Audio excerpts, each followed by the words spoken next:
नमस्कार दोस्तों, स्वागत है आप सभी का ग्रिप नॉलेज स्टडी पॉइंट पर। दोस्तों आज हम लोग एसएससी जीडी के जीके जीएस सेक्शन के प्रीवियस ईयर का क्वेश्चन पेपर लगाने वाले हैं। आपके एसएससी जीडी के एग्जाम में दोस्तों बिल्कुल ऐसा ही पेपर आने वाला है, तो आप लोग वीडियो को बिना स्किप किए हुए पूरा देखिएगा। और अगर आपने अभी तक हमारे चैनल को सब्सक्राइब नहीं किया है तो सब्सक्राइब करके नोटिफिकेशन बेल ऑन कर लीजिए। तो चलिए दोस्तों शुरू करते हैं आज का वीडियो पहले क्वेश्चन से। पहला क्वेश्चन है दोस्तों आपके सामने स्क्रीन पर, आंसर करना है आप सभी को। अपस्फीति की स्थिति में क्या होता है? आंसर करना है दोस्तों, अपस्फीति की स्थिति में क्या होता है? ऑप्शंस हैं ए मुद्रा का मूल्य घटता है, बी माल की कीमत बढ़ती है, या फिर सी मुद्रा का मूल्य बढ़ता है, या फिर ऑप्शन डी कीमत स्थिर रहता है। चलिए आंसर करिएगा दोस्तों, अपस्फीति की स्थिति में क्या होता है। चलिए क्वेश्चन का राइट आंसर ऑप्शन सी हो जाएगा दोस्तों। याद रखना है, अपस्फीति की स्थिति में मुद्रा का मूल्य बढ़ता है। याद रखना दोस्तों आप सभी को, अपस्फीति की स्थिति में मुद्रा का मूल्य बढ़ता है। ऑप्शन सी क्वेश्चन का राइट आंसर हो जाएगा। तो चलिए देखते हैं अगला क्वेश्चन। क्वेश्चन नंबर 2 है दोस्तों, 1970 में केंद्रीय बजट किसने प्रस्तुत किया था? ऑप्शन है आपके सामने, ए टी कृष्णमाचारी ने, बी सी सुब्रमण्यम ने, या फिर ऑप्शन सी इंदिरा गांधी ने, या फिर ऑप्शन डी आर वेंकटरमन ने। चलिए आंसर करना है दोस्तों क्वेश्चन नंबर 2 का, 1970 में केंद्रीय बजट किसने प्रस्तुत किया था? बहुत ही बढ़िया दोस्तों, जिन लोगों ने भी क्वेश्चन का आंसर ऑप्शन सी किया है उन सभी का राइट हो जाएगा। याद रखना है, इंदिरा गांधी ने प्रस्तुत किया था। 1970 में केंद्रीय बजट इंदिरा गांधी ने प्रस्तुत किया था। ऑप्शन सी क्वेश्चन का राइट आंसर हो जाएगा। चलिए देखते हैं अगला क्वेश्चन दोस्तों। क्वेश्चन नंबर 3 है दोस्तों, लोकतंत्र में सबसे महत्वपूर्ण व्यवस्था कौन सी होती है? ऑप्शंस हैं ए सामाजिक, बी राजनीतिक, सी आर्थिक, या फिर ऑप्शन डी सरकारी। आंसर करना है क्वेश्चन नंबर 3 का, लोकतंत्र में सबसे महत्वपूर्ण व्यवस्था कौन सी होती है? याद रखना है दोस्तों आप सभी को, लोकतंत्र में सबसे महत्वपूर्ण व्यवस्था सामाजिक होती है। ऑप्शन ए क्वेश्चन का राइट आंसर हो जाएगा। याद रखना है, लोकतंत्र में सबसे महत्वपूर्ण व्यवस्था सामाजिक होती है। चलिए बढ़ते हैं अगले क्वेश्चन की ओर। क्वेश्चन नंबर 4 है दोस्तों, पंचायती राज व्यवस्था में स्थानीय स्वशासन की व्यवस्था कैसी होती है? ऑप्शन है आपके सामने स्क्रीन पर, ऑप्शन देख के आंसर करना है। ए है ग्राम, ब्लॉक, जिला और राज्य स्तर पर 4 स्तरीय व्यवस्था होती है, या फिर ऑप्शन बी है ग्राम, ब्लॉक और जिला स्तर पर 3 स्तरीय व्यवस्था होती है, या फिर ऑप्शन सी है ग्राम और ब्लॉक स्तर पर 2 स्तरीय व्यवस्था होती है, या फिर ऑप्शन डी है ग्राम स्तर पर 1 स्तरीय व्यवस्था होती है। आंसर करना है दोस्तों क्वेश्चन नंबर 4 का, पंचायती राज व्यवस्था में स्थानीय स्वशासन की व्यवस्था कैसी होती है? क्वेश्चन का राइट आंसर दोस्तों ऑप्शन बी हो जाएगा। याद रखना है आप सभी को, पंचायती राज व्यवस्था में स्थानीय स्वशासन की व्यवस्था ग्राम, ब्लॉक और जिला स्तर पर 3 स्तरीय व्यवस्था होती है। याद रखना है, ग्राम, ब्लॉक और जिला स्तर पर 3 स्तरीय व्यवस्था होती है। ऑप्शन बी क्वेश्चन का राइट आंसर हो जाएगा। दोस्तों जिन लोगों ने भी क्वेश्चन का आंसर ऑप्शन बी किया है उन सभी का राइट हो जाएगा। चलिए बढ़ते हैं अगले क्वेश्चन की ओर। क्वेश्चन नंबर 5 है दोस्तों, गांधी जी द्वारा असहयोग आंदोलन किस कारण वापस लिया गया था? ऑप्शंस हैं ए चौरी चौरा कांड, बी चंपारण आंदोलन, सी काकोरी षड्यंत्र, या फिर डी बारदोली आंदोलन। क्वेश्चन नंबर 5 का आंसर करना है दोस्तों, गांधी जी द्वारा असहयोग आंदोलन किस कारण वापस लिया गया था? क्वेश्चन का राइट आंसर दोस्तों ऑप्शन ए हो जाएगा। बहुत ही बढ़िया दोस्तों, जिन लोगों ने भी क्वेश्चन का आंसर ऑप्शन ए किया है उन सभी का राइट हो जाएगा। याद रखना है आप सभी को, चौरी चौरा कांड के कारण गांधी जी द्वारा असहयोग आंदोलन वापस लिया गया था। याद रखना है, गांधी जी द्वारा असहयोग आंदोलन चौरी चौरा कांड के कारण वापस लिया गया था। ऑप्शन ए क्वेश्चन का राइट आंसर हो जाएगा दोस्तों। चलिए बढ़ते हैं अगले क्वेश्चन के ऊपर। क्वेश्चन नंबर 6 है, असंभव शब्द मूर्खों के शब्दकोश में पाया जाता है, यह प्रसिद्ध उक्ति किसकी है? ऑप्शंस हैं ए हिटलर, बी सिकंदर, या फिर सी जूलियस सीजर, या फिर डी नेपोलियन के। आंसर करना है दोस्तों क्वेश्चन नंबर 6 का, असंभव शब्द मूर्खों के शब्दकोश में पाया जाता है, यह प्रसिद्ध उक्ति किसकी है? चलिए आंसर करिए, क्वेश्चन नंबर 6 का आंसर क्या हो जाएगा? क्वेश्चन का राइट आंसर दोस्तों ऑप्शन डी हो जाएगा, नेपोलियन। बहुत ही बढ़िया दोस्तों, जिन लोगों ने भी क्वेश्चन का आंसर ऑप्शन डी दिया है उन सभी का राइट हो जाएगा। याद रखना है, असंभव शब्द मूर्खों के शब्दकोश में पाया जाता है, यह प्रसिद्ध उक्ति नेपोलियन की है। याद रखना है, असंभव शब्द मूर्खों के शब्दकोश में पाया जाता है, यह प्रसिद्ध उक्ति नेपोलियन की है। चलिए बढ़ते हैं अगले क्वेश्चन की ओर। क्वेश्चन नंबर 7 है दोस्तों, बौद्ध धर्म के अष्टांग मार्ग में निम्नलिखित में से क्या शामिल नहीं है? ऑप्शंस हैं ए स्वदाड़ी, या फिर बी स्वदिचार, या फिर सी सदीक्षा, या फिर डी सदाचरण। आंसर करना है, अष्टांग मार्ग में निम्नलिखित में से क्या शामिल नहीं है? चलिए क्वेश्चन नंबर 7 का आंसर करिए।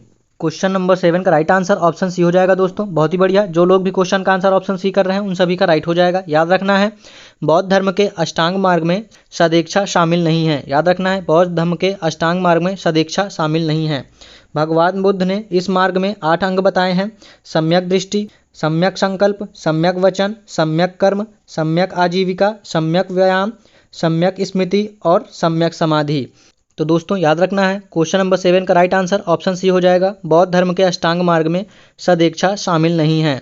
क्वेश्चन नंबर 8 है, निम्नलिखित में से कौन सा राजवंश मौर्यों के बाद आया? ऑप्शंस हैं ए सातवाहन, बी शुंग, सी यवन या फिर डी पांड्या। आंसर करना है क्वेश्चन नंबर 8 का, निम्नलिखित में से कौन सा राजवंश मौर्यों के बाद आया? याद रखना है दोस्तों, क्वेश्चन नंबर 8 का आंसर ऑप्शन बी हो जाएगा। बहुत ही बढ़िया, जिन लोगों ने भी क्वेश्चन का आंसर ऑप्शन बी किया है उन सभी का राइट हो जाएगा। याद रखना है, मौर्य वंश का अंतिम शासक बृहदत्त था, जिसकी हत्या पुष्यमित्र शुंग द्वारा कर दी गई थी। पुष्यमित्र शुंग ने शुंग वंश की नींव रख दी थी, तो शुंग राजवंश मौर्यों के बाद आया था। क्वेश्चन नंबर 9 है, स्टेनलेस स्टील तैयार करने के लिए लौह के साथ कौन सी महत्वपूर्ण धातु उपयोग में लाई जाती है? चलिए आंसर करिएगा क्वेश्चन नंबर 9 का आंसर। ऑप्शंस हैं ए एल्युमिनियम, बी क्रोमियम, सी टिन या फिर डी कार्बन। चलिए क्वेश्चन नंबर 9 का आंसर करना है आप सभी को।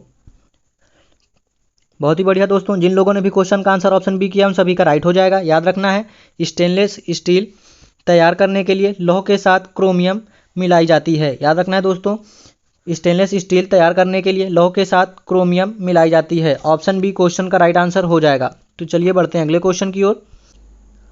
क्वेश्चन नंबर 10 है दोस्तों, अप्रतिकारी गैस का क्या नाम है? ऑप्शंस हैं A carbon dioxide, B hydrogen, C nitrogen या फिर डी ऑक्सीजन। आंसर करना है दोस्तों क्वेश्चन नंबर 10 का, अप्रतिकारी गैस का क्या नाम है?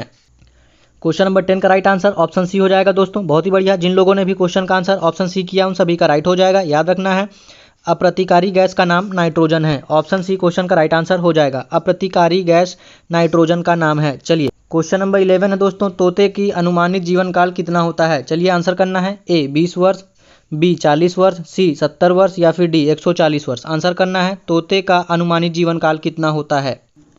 याद रखना है दोस्तों, तोते का अनुमानित जीवन काल 70 वर्ष होता है। ऑप्शन सी क्वेश्चन का राइट आंसर हो जाएगा। बहुत ही बढ़िया दोस्तों, जिन लोगों ने भी क्वेश्चन का आंसर ऑप्शन सी किया है उन सभी का राइट हो जाएगा। तोते का अनुमानित जीवन काल 70 वर्ष होता है, जबकि कछुए का अनुमानित जीवन काल 200 से 300 वर्ष का होता है। चलिए बढ़ते हैं अगले क्वेश्चन की ओर। क्वेश्चन नंबर 12 है, कंडराएं, नसें और स्नायु क्या होते हैं? ऑप्शंस हैं ए संयोजी ऊतक, बी मांसपेशीय ऊतक या फिर सी एपिथेलियमी ऊतक या फिर डी कंकाली ऊतक। आंसर करना है दोस्तों क्वेश्चन नंबर 12 का, क्या हो जाएगा? कंडराएं और स्नायु क्या होते हैं? क्वेश्चन का राइट आंसर ऑप्शन ए हो जाएगा दोस्तों, संयोजी ऊतक होते हैं। बहुत ही बढ़िया दोस्तों, जिन लोगों ने भी क्वेश्चन का आंसर ऑप्शन ए किया उन सभी का राइट हो जाएगा। याद रखना है, संयोजी ऊतक होते हैं। कंडराएं, नसें और स्नायु संयोजी ऊतक होते हैं। चलिए देखते हैं अगला क्वेश्चन। क्वेश्चन नंबर 13 है दोस्तों, यौगिक सूक्ष्मदर्शी क्या होता है? ऑप्शंस हैं ए ऐसा सूक्ष्मदर्शी जिसमें एक लेंस होता है, बी ऐसा सूक्ष्मदर्शी जिसमें लेंसों के 2 सेट होते हैं, एक नेत्राकार लेंस और एक नेत्रक। ऑप्शन बी सी है ऐसा सूक्ष्मदर्शी जिसके लेंस अवतल होते हैं। ऑप्शन डी है ऐसा सूक्ष्मदर्शी जिसके लेंस उत्तल होते हैं। आंसर करिएगा दोस्तों, क्वेश्चन नंबर 13 का राइट आंसर क्या होगा? यौगिक सूक्ष्मदर्शी क्या होता है? चलिए आंसर करिए।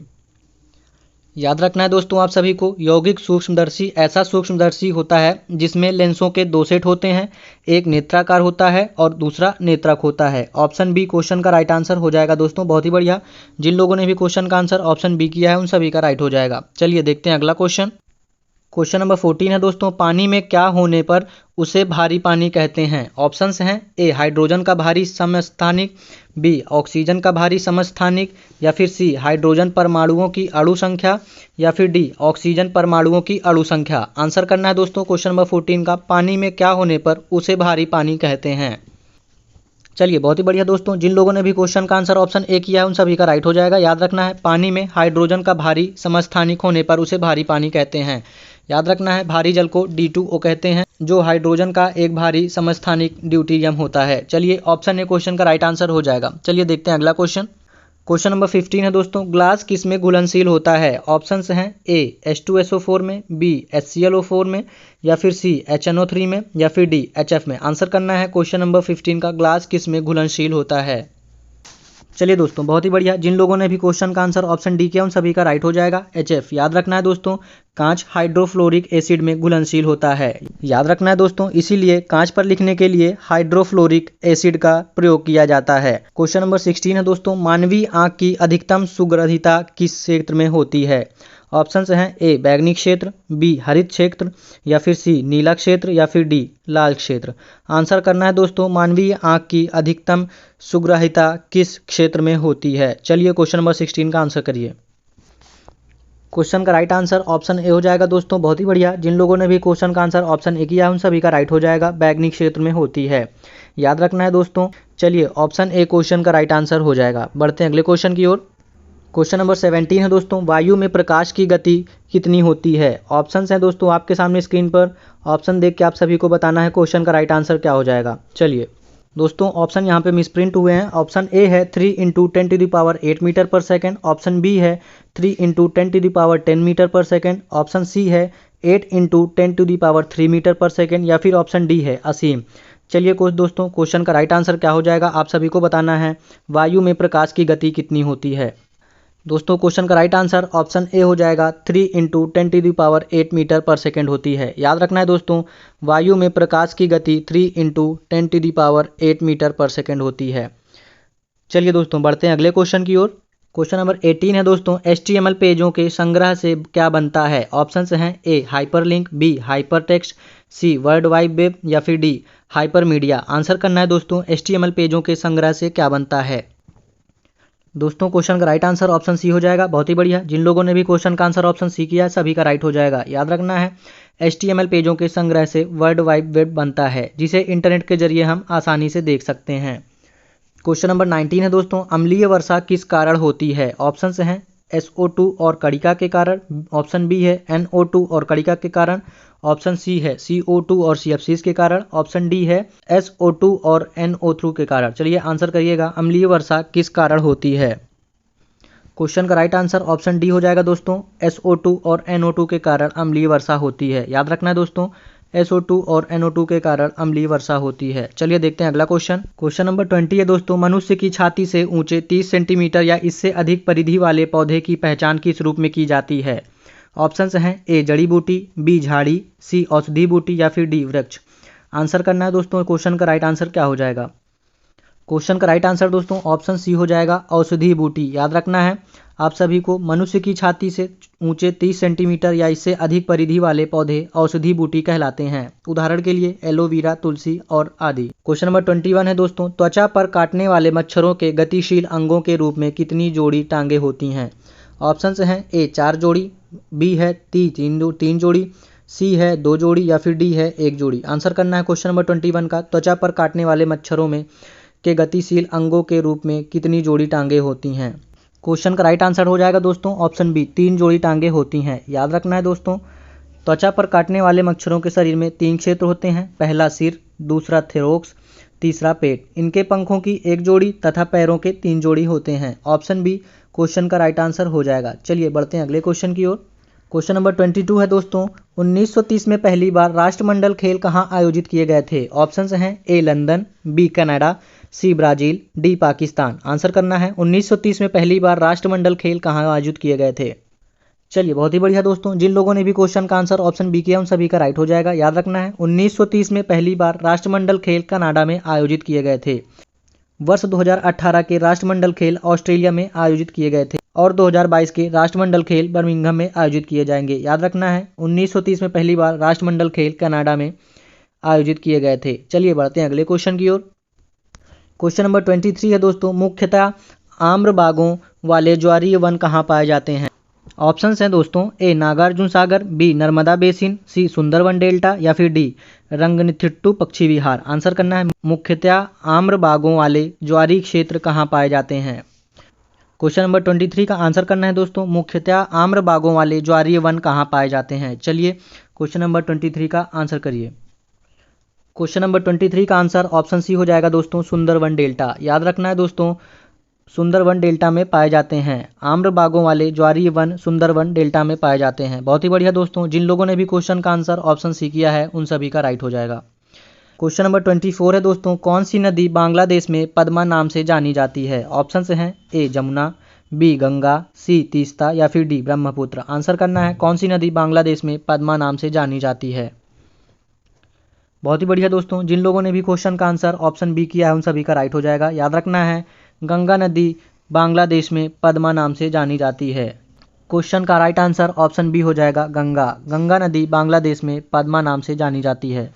चलिए बढ़ते हैं अगले क्वेश्चन की ओर। क्वेश्चन नंबर 25 है दोस्तों। आप लोगों को बताना है कि इनमें से कौन सा मेल सही नहीं खाता है। ऑप्शंस हैं ए चिपको आंदोलन, एस.एल. बहुगुणा, बी नर्मदा बचाओ आंदोलन मेघा पाटेकर, या फिर सी एपिको आंदोलन पी हेगड़े, या फिर डी मौन आंदोलन बाबा आमटे। आंसर करना है दोस्तों। क्वेश्चन का राइट आंसर क्या होगा, निम्नलिखित में से क्या सही मेल नहीं खाते हैं। चलिए कौन सा सही नहीं है आप लोगों को बताना है। क्वेश्चन का राइट आंसर दोस्तों हो जाएगा ऑप्शन डी। याद रखना है आप सभी को, बाबा आमटे ने भारत छोड़ो आंदोलन चलाया था। याद रखना है। इस तरह से आपका कुछ ऑप्शन नंबर डी सही मेल नहीं खाता है। ऑप्शन डी क्वेश्चन का राइट आंसर हो जाएगा। तो दोस्तों ये थे आपके एसएससी जीडी के जीके जीएस सेक्शन से 25 क्वेश्चंस। आपको हमें बताना है कि इन 25 क्वेश्चंस में आपका स्कोर कितना है। तो दोस्तों अगर आपको वीडियो पसंद आई हो तो ज़्यादा से ज़्यादा लोगों को शेयर करिए। आप हमारे चैनल पर नए हो तो चैनल को सब्सक्राइब करके नोटिफिकेशन बेल ऑन कर लीजिए। धन्यवाद।